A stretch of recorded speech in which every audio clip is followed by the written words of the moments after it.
Hello everyone, I'm Luis Rodriguez, and here's my submission to the 2020 Hot Wheels Legends Tour competition. My creation, the Scorpion.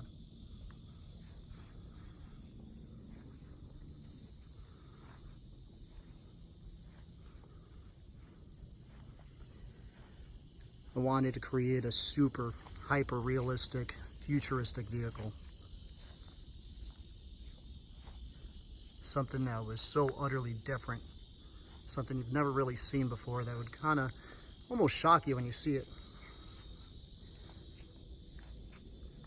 The vehicle itself, I wanted to create something that looked like it was almost suited to fit in a version of a futuristic reality, almost a cyberpunk feel, where it could literally look like it would roll into some overcrowded city, flooded with neon lights, and would look the part.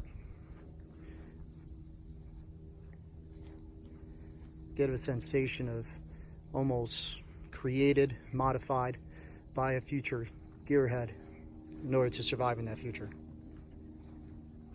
The whole vehicle was scratch built by me. It's a chromoly tube frame chassis car, but this one's very different. I went and I bonded styrofoam to the body and then hand sculpted the entire shape. Wanted to really give it a sensation of flow and aerodynamics. Once the body was shaped to the right angles, I hand laid carbon fiber over the entire car.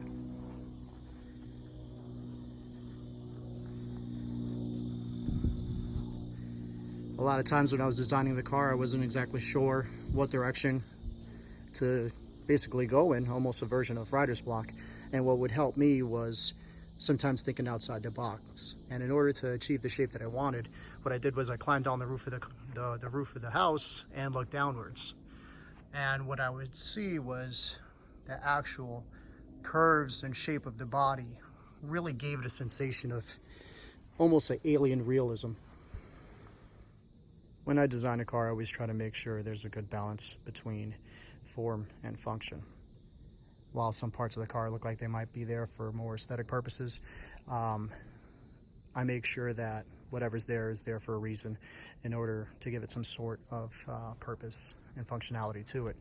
If you look at the hoses on the front fenders, while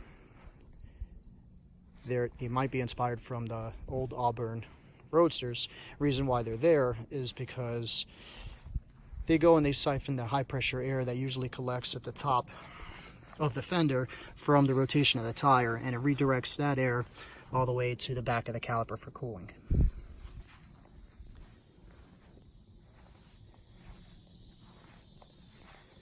The twin wings, the upper in the front and the lower in the rear, I offset them on one on top and one on bottom, almost to mirror itself, to give it a sense of flow as you look at the car through the side. Now, the car was designed to be functional, so anytime I do need to service the engine, I made sure that it was a quick release and the rear hood pops open, allowing full access to the engine and transmission for service. I used a 4-cylinder turbo from Mitsubishi. It is a 4G63. It is race built and designed to operate with 500 horses on pump gas. I married that to a Subaru STI transmission. That is converted to a transaxle, so it is outputting the power to the rear wheels.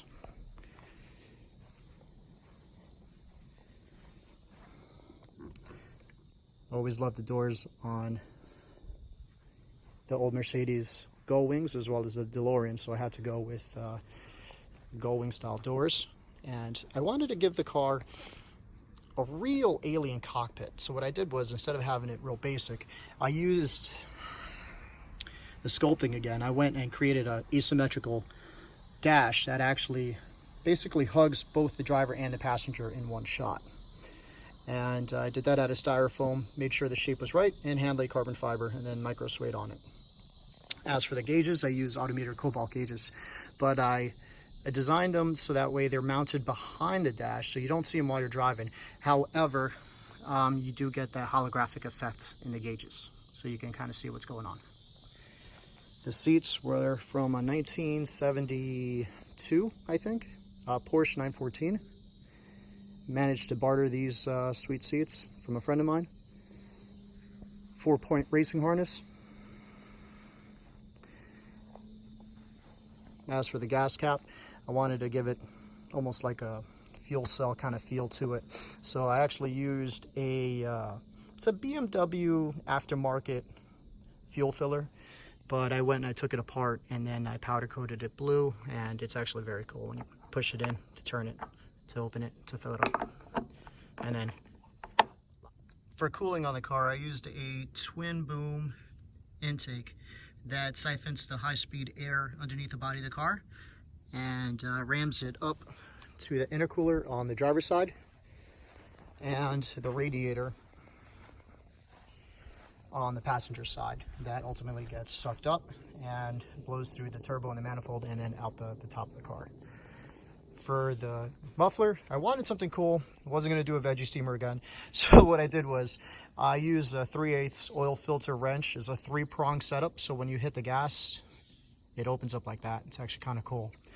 And for a flame restrictor, I used a berry blender tool. It was a stainless steel, perforated steel that assists with some of the noise and the flow of the fire out the back.